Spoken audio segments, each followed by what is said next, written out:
Olá, nós hoje estamos conversando com o ensaísta Francisco Bosco, uma conversa baseada principalmente em seu último livro, A Vítima Tem Sempre Razão, que é um livro do mundo atual com todas as mídias digitais e todas as questões que afligem a vida de todo mundo. Chico, muito obrigado por nos receber aqui hoje, é um prazer esse papo com você. Eu queria que você, aproveitando essa linha de raciocínio, essa pesquisa que você fez na Vítima Tem Sempre Razão, que você falasse um pouco como é que você encara essas lutas que estão acontecendo pelo mundo afora, utilizando todas as mídias sociais, toda a tecnologia. De agora em diante, como é que isso vai se desenvolver em termos mundiais? Como é que você enxerga isso, esse posicionamento de diferentes grupos através das mídias sociais e tecnologia daqui para frente? Tá. É um prazer conversar com você, Gilson. Obrigado. Acho que tem dois níveis aí. Tem uma frase muito famosa de um teórico das mídias, já a essa altura já dá para chamar ele de antigo, que é o Marshall McLuhan. Okay. E ele dizia que o meio é a mensagem. Ou seja, tem uma dimensão do problema que é a seguinte: cada nova tecnologia, a própria configuração da tecnologia já determina que tipo de conteúdo que vai circular por ali. Tá? Nesse sentido, as redes sociais, elas são propensas, elas determinam um tipo de conteúdo diferente da mídia tradicional. Em que sentido? Você pega, por exemplo, o espaço público tradicional, Okay. Universidade, produção de livros, mercado editorial, etc. e tal, né?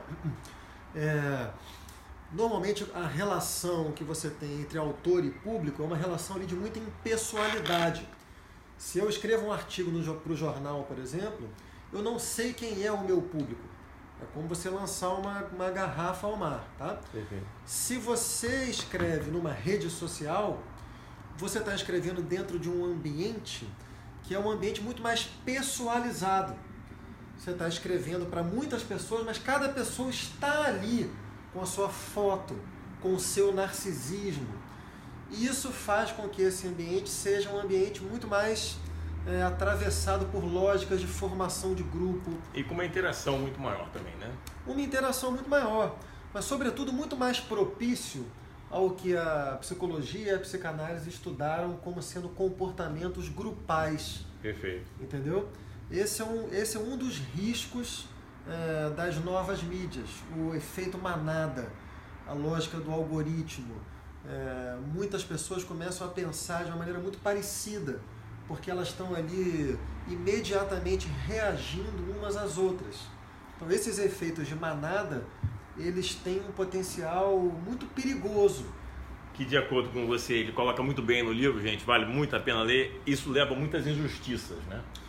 Exatamente, porque tudo isso é lógica de grupo, né? A pessoa, quando você participa de um grupo, você tende a se comportar no sentido do que o grupo espera e deseja. Que você entra numa dinâmica ali de muito apoio recíproco. Está todo mundo dentro de um grupo identificando uma única causa. Então fica todo mundo com medo de desafinar esse coro dos contentes ou descontentes. Perfeito. Então acaba que essa é uma dinâmica perigosa, porque ela não favorece o dissenso, ela não favorece a suspeição, ela não favorece a complexidade. E dissenso, suspeição, complexidade são fundamentais para um debate público mais arejado, mais honesto. Quando tá todo mundo mais justo, né? E mais justo, porque quando está todo mundo indo em bloco, numa mesma direção e com medo de discordar da tendência principal, a chance de se fazer injustiça é muito maior. Isso vale tanto para essas dinâmicas que eu estudei nesse livro, Perfeito. dinâmicas de lutas de movimento identitário, quanto para as dinâmicas político-eleitorais que a gente está vivendo agora. Pois exatamente, eu queria pegar esse gancho então, esse momento tão histórico de Brasil que nós estamos vivendo, Chico, eu queria que você explicasse como é que nós chegamos a esse ponto de pegar um país inteiro, dividir em duas bandas, quando você tem tantos vetores reivindicando suas colocações nesse mesmo espaço.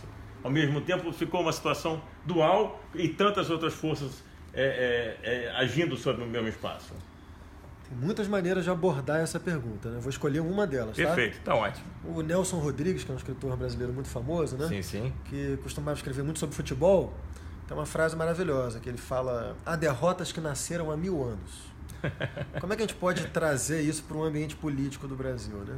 Uma das maneiras de se entender o momento que a gente está passando, a polarização que a gente viveu nos últimos anos e que agora, na verdade, o Bolsonaro vai colher o espólio de uma polarização feita há muitos anos. Como é que começou essa polarização? Ela começa na disputa entre os dois partidos fundamentais da redemocratização brasileira. Desde que o Brasil saiu da ditadura, ali no meados dos anos 80, né? A partir dos anos 90, PSDB e PT se revezaram no poder no Brasil como sendo os dois grandes partidos, o partido de centro-esquerda e o partido de centro-direita.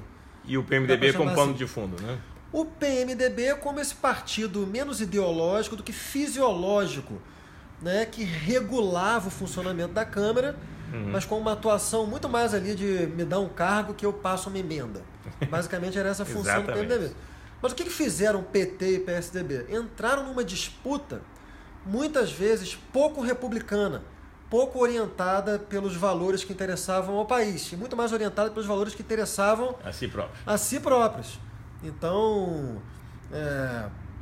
talvez comece com o próprio PSDB, quando o Fernando Henrique tentou passar a emenda, a emenda da sua reeleição.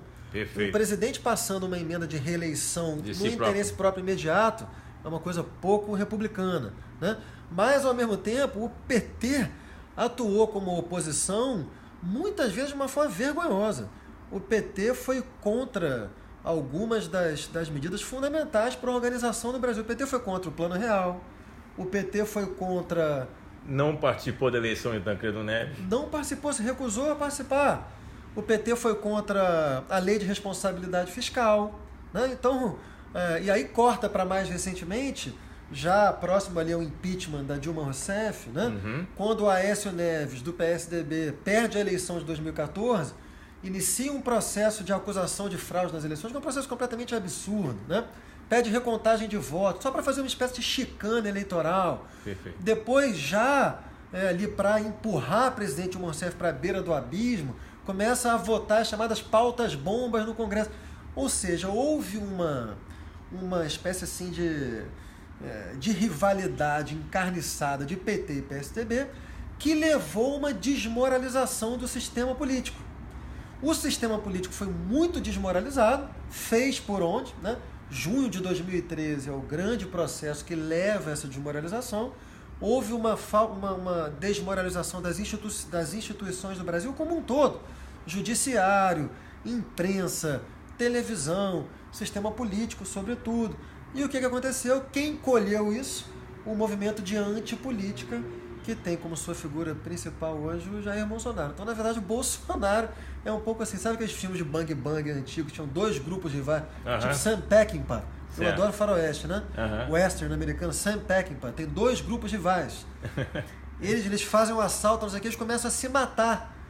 Aí se matam, tem 20 em cada grupo, se mata todo mundo, tá no final tem um cara que não tem nada a ver com a história, vai lá e pega o spoiler, vai embora, e esse é o Bolsonaro. Perfeito. Gente, olha, esse papo com o Chico poderia render muito mais, ele tem muitos assuntos interessantes, mas, sem dúvida alguma, eu insisto que nesse momento histórico que estamos vivendo, leiam esse livro dele, vale muito a pena. A gente vai entender muita coisa e vai poder ter uma cabeça um pouco mais aberta para assimilar todas as novidades que vêm por esse mundo. Ok? Chico, muito obrigado pela sua entrevista, foi ótimo esse papo. Um abraço grande. Tchau, tchau.